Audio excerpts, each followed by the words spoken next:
এক সময়ের ঢালিউডের জনপ্রিয় অভিনেত্রী অপু বিশ্বাস এখন আর আগের মতো রূপালী পর্দায় তাকে খুব একটা দেখা যায় না। তবে হর হামেশাতেই তাকে শোরুমের পিতা কাটতে দেখা যায়। কিন্তু অভিনয় যে একেবারেই নেই তা বলা যাবে না, কারণ এই মুহূর্তেই তিনি দুর্বার সিনেমা নিয়ে দুর্বার গতিতে আছেন। তবে অভিনেত্রী অভিনয়ে নিয়মিত না থাকলেও সামাজিক মাধ্যমে রয়েছে তার সরব উপস্থিতি। প্রায় সময় ভিন্নধর্মী ফটোশুটের মাধ্যমে ভক্তদের চমকে দেন তিনি। তার নতুন আধুনিক ও ওয়েস্টার্ন লুকের একগুচ্ছ ছবি সামাজিক মাধ্যমে শেয়ার করে নিয়েছেন অপু বিশ্বাস। ছবিতে অভিনেত্রীকে একটি কালো রঙের টপস ও উজ্জ্বল সবুজ রঙের প্যান্ট পরা অবস্থায় দেখা গেছে। চিরাচরিত শাড়ি কিংবা ট্র্যাডিশনাল লুকের বাইরে এসে এই প্রথম সম্পূর্ণ আধুনিক ও ওয়েস্টার্ন লুকে নিজেকে গ্ল্যামার রূপে ধরা দিলেন এই অভিনেত্রী।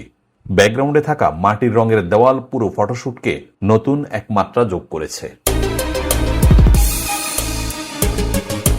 ছবিগুলো সামাজিক মাধ্যমে পোস্ট করার পরপরই তা দ্রুত নেটিজেনদের নজরে পড়ে, দ্রুত নেট দুনিয়ায় ছড়িয়ে পড়ে এবং তার ভক্তরা এই নতুন রূপের বেশ প্রশংসা করেছেন। এই নতুন আধুনিক লুক দেখে তার ভক্ত অনুরাগীরা উচ্ছ্বাসিত। সাধারণ শাড়ি কিংবা গাউনে পর্দায় হাজির হলেও এবার কিছুটা ব্যতিক্রমী লুকে ধরা দিয়েছেন অপু বিশ্বাস। নতুন ছবিতে টপস পরা আধুনিক লুকে নেটিজেনদের নজর কেড়েছেন তিনি। কালো টপস আর উজ্জ্বল সবুজ রঙের প্যান্টেড স্কার্টে অপু বিশ্বাস আধুনিক ও ক্লাসিক লুকে আত্মবিশ্বাসী। এই দেখে তার ভক্ত অনুরাগীরাও প্রশংসায় ভরিয়ে দিয়েছেন অভিনেত্রীকে।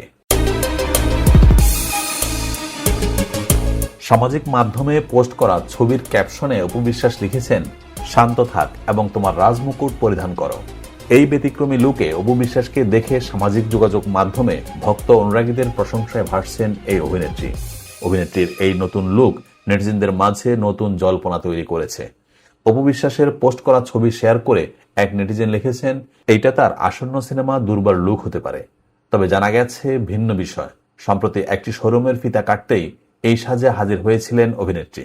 যদিও তার নতুন সিনেমার তেমন কোনো অগ্রগতি দেখা না গেলেও প্রায় শোরুমে গিয়ে তার ফিতা কাটার খবর পাওয়া যায়।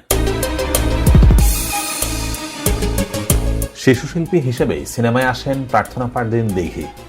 তবে এখন তিনি পূর্ণাঙ্গ নায়িকা। শিশুশিল্পী থাকাকালেই তিনি বেশ জনপ্রিয়তা পান। একাধিক সিনেমায় তিনি জনপ্রিয় সব নায়কের সঙ্গে অভিনয় করেছেন। সেই ধারাবাহিকতায় শাকিব খানের সঙ্গেও চাচ্চু সিনেমায় কাজ করেছেন এই অভিনেত্রী। সিনেমায় শাকিবকে চাচ্চু বলেই ডাকতেন। আজও দেখি শাকিব খানকে পর্দার বাইরে সেই স্থানে রেখেছেন। একবার গণমাধ্যমে এই বিষয়ে দিঘি বলেছিলেন, কখনো শাকিবের নায়িকা হিসেবে অভিনয় করতে চান না তিনি। এবার তিনি জানালেন, সময় ও সুযোগ হলে শাকিব খানের একটি ভিন্নধর্মী সাক্ষাৎকার নিতে চান। সম্প্রতি তিনি অতিথি হয়েছিলেন podcast show behind the frame with RRK-তে। রুম্মান রশিদ খানের সঞ্চালনায় এই পডকাস্টে দিঘি বলেন, যেহেতু একটি বেসরকারি বিশ্ববিদ্যালয়ে মিডিয়া স্টাডিজ অ্যান্ড জার্নালিজম বিভাগে পড়েছেন তিনি, সেই সূত্র ধরে একদিনের জন্য হলেও সাংবাদিকতা করতে চান তিনি। সঞ্চালকের প্রশ্নে অভিনেত্রী আরও জানান, অনেকদিন ধরেই তার ইচ্ছা শাকিব খানের সাক্ষাৎকার নেওয়ার। সেই সাক্ষাৎকারটা কিছুটা ভিন্নধর্মী হবে। একদিনের জন্য হলেও ক্যামেরার পেছনে কাজ করতে চান তিনি। 120 মিনিটের পডকাস্টে দিঘি খোলামেলা অনেক কথা বলেছেন। তাকে ঘিরে বিভিন্ন কৌতূহল ও সমালোচনার উত্তর দিয়েছেন। জানিয়েছেন পরিচালক হওয়ার স্বপ্ন রয়েছে তার। চিত্র পরিচালক দেলোয়ার জাহান ঝন্টু, মোস্তফা সরোয়ার ফারুকী, রায়হান রাফি, জয়া আহসান, পূজা চেরি, তৌহিদ আফ্রিদিকে নিয়েও এই শোতে দিঘি এবার এমন কিছু বলেছেন যা আগে কখনো বলেনি।